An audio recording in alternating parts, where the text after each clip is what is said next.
Sparkles అని ఒక ఇది ఉంటుంది కదా, ఇది ఫేక్ అని చెప్పి చాలామంది మొత్తుకుంటా ఉన్నారు, కానీ జనాలు వినలేదు. ఇప్పుడు ఈ టాపిక్ ఎందుకు చెప్తున్నానంటే, మొన్న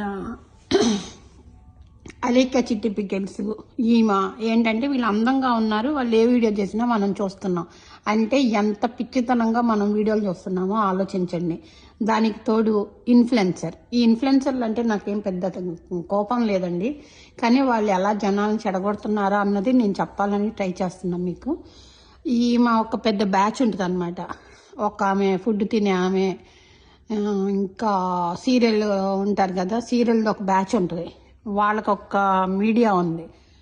ఆ మీడియా ద్వారా వీళ్ళకంతా హైప్ తేవటం, వాళ్ళు వచ్చి ఏమని మోసేయటం.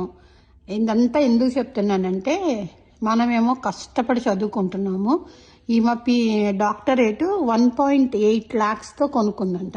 ఓన్లీ 1,80,000కి ఈమె డాక్టరేట్ కొనిందంట. చూడండి ఎంత ముద్దులో. ఈమె కొంత మత్తు పదార్థాలు వాడుతుందని, వెయిట్ రిడక్షన్కి అవన్నీ చేస్తుందని ఎప్పటి నుంచో నడుస్తుంది. అందుకే నేను లాస్ట్ టైం వీడియోలో కూడా చెప్పాను. ఇంకొక ఆమె ఫుడ్ తింటుందని చెప్పా కదా, ఈమెకి ఇన్ఫ్లుయెన్సర్ ఇచ్చాను. ఆమె ఏంటంటే 2 కూతుర్లతో ఉంటుంది. విజయవాడలో 3 కోట్లు ఎగ్గొట్టేసిందంట. ఏదో ఫ్రాడ్ చేసి మైసూర్ వెళ్ళిపోయి ఇప్పుడు ఈమె దగ్గరకు వచ్చి వెయిట్ తగ్గాను. అసలు అంత తింటం ఎందుకు, అంత తగ్గటం ఎందుకు చెప్పండి.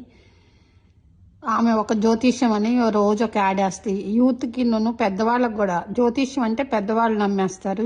ఇలాంటి అందంగా ఉన్నవాళ్ళు వీళ్ళ వీడియోలు ఏమో పిల్లలు చూస్తున్నారు కదా. దానికి తోడు ఈ ఇన్ఫ్లుయెన్సర్లు ఒకళ్ళు. అసలు ఆ టీవీ బ్యాచ్ మొత్తాన్ని బ్యాన్ చేసేసి సగం దరిద్రం వెళ్ళిపోద్ది. యూట్యూబ్ వచ్చాక ఈ అరాచకాలన్నీ జరుగుతున్నాయి చెప్తున్నా. మనకి డబ్బులు సంపాదించాలంటే ఇట్లాగండి. 1.8 lakhకి ఈమె ఏదో యూనివర్సిటీ నుంచి డాక్టరేట్ కొనుక్కుందంట.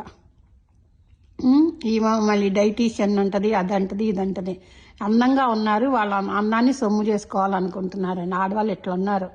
పిల్లలు మీరు మాత్రం ఎవరికి మీ బయోడేటా ఇవ్వద్దు, ఎవరి చేతిలో మీ జాతకాలు పెట్టద్దు. వన్స్ అగైన్ చెప్తున్నా, మీ పేరెంట్స్కి తెలుసు వాళ్ళు ఏం చేయాలి, ఎలా ఉండాలని చెప్పి. మోస్ట్లీ ఇట్లాంటి వీడియోస్ చేస్తే నాకు కూడా నెగిటివ్ వచ్చేస్తుంది. అంటే ఎక్కువ మంది శత్రువులు వస్తారేమో, కానీ ఐ డోంట్ కేర్. జాగ్రత్తగా ఉండండి, తక్కువ తినండి, హెల్దీగా తినండి, మంచిగా జిమ్ చేసుకుందాం. ఇంట్లో వాక్ చేయొచ్చు, జిమ్ చేయొచ్చు, థ్రెడ్ మిల్లు, కార్డియో, మన ఇష్టం వచ్చింది చేద్దాం. ఇట్లా దిక్కుమాల దగ్గరికి వెళ్ళి మన జీవితాలు ఎందుకు నాశనం చేసుకోవటం చెప్పండి. బాగా తిందాం, హెల్దీగా తిందాం, హ్యాపీగా జిమ్ చేసుకొని. ఓకేనా?